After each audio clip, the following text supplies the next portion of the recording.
Recognize the gentlewoman from Indiana, Mrs. Houchin. Thank you, Mr. Chairman. We are here today to really determine who knew what when, who did what when. Is this a failure of Silicon Valley Bank? Is it a factor of lack of adequate oversight or lack of regulation? I'm happy to hear many of you testify today in admission it was largely a factor of lack of oversight. We've heard discussions today about FSOC, the Federal Stability Oversight Council. Vice Chair Barr, what's the purpose of FSOC? I'm sorry, the question is, what is the purpose of FSOC? What is the purpose? What is the mission of FSOC? The FSOC is an entity that brings together regulators from around the financial system, market regulators and bank regulators, to look at risks in the system and to try and coordinate across those agencies. Right. So it was created by Dodd-Frank in 2010 to provide, according to FSOC's website, comprehensive monitoring of the stability of our nation's financial system.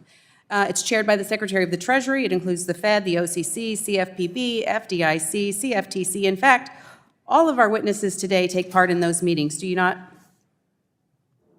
Yes or no? Yes, each of the three of us participate in FSOC as member agencies. And the function of FSOC, is it also to identify risk to the financial stability of the United States? Mr. Barr, yes or no? Yes, that is among its functions. Following an executive order by President Biden in May of 2021, entitled Climate-Related Financial Risk, FSOC now also evaluates climate-related financial risk. Is that right, Mr. Barr? That predates my time, and we're not in charge of running the FSOC, so I don't know the sequence of events, but it is the case. But I assume that it is now part of FSOC's charge to monitor and evaluate for systemic risk also? I'm sorry, I couldn't hear the last sentence. I assume it's also part of FSOC's charge to monitor and evaluate for systemic risk.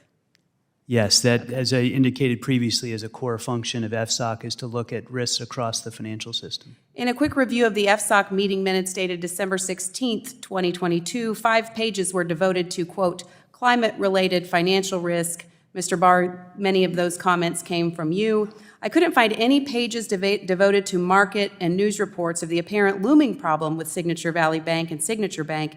In fact, in December of 2022, Signature Valley Bank was listed on the S&P Global Marketplace as the top U.S. bank by proportion of uninsured deposits at nearly 94%. Only 4 other banks were estimated to be above 80%, including Signature Bank, but none of that was mentioned in your December 16th meeting. Are those factors not important to comprehensive monitoring of the stability of our nation's financial system, Mr. Barr? I was asked at the meeting you were describing to discuss one risk to the financial system, and that was with respect to climate risk. Let me just ask that question one more time. Are those factors not important to the comprehensive monitoring of the stability of our nation's financial system? The debt ratio, the uninsured ratio, is that not important? The standard factors we think about in banking, among those factors are interest rate risk and liquidity risk. Those are core issues that we do in the bread and butter supervision every day. So do you not consider the uninsured ratio as part of a factor of systemic risk? We look, with respect to microprudential supervision of individual firms, we're looking at their liquidity risk.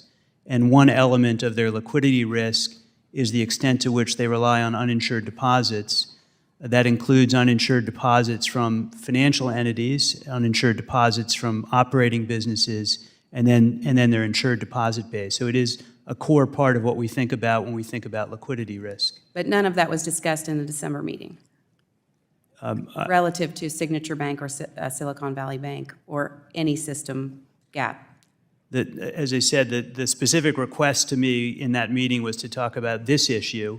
We obviously talk about broader issues all the time. Yeah, I get that. Secretary Lang, earlier Chairman Huizenga was asking about the minutes taken at the meetings for FSOC. You said the meeting minutes are published after the next meeting. However, it seems there's more detailed information than what is shared publicly, and that the closed executive session meeting minutes are not shared at all. Will you commit to providing this committee with unredacted minutes from every FSOC meeting since the March 10th meeting, including closed executive sessions? Congresswoman, I'm aware of 2 FSOC meetings since these events, March 12th. Will you commit to providing the meeting minutes for the executive sessions?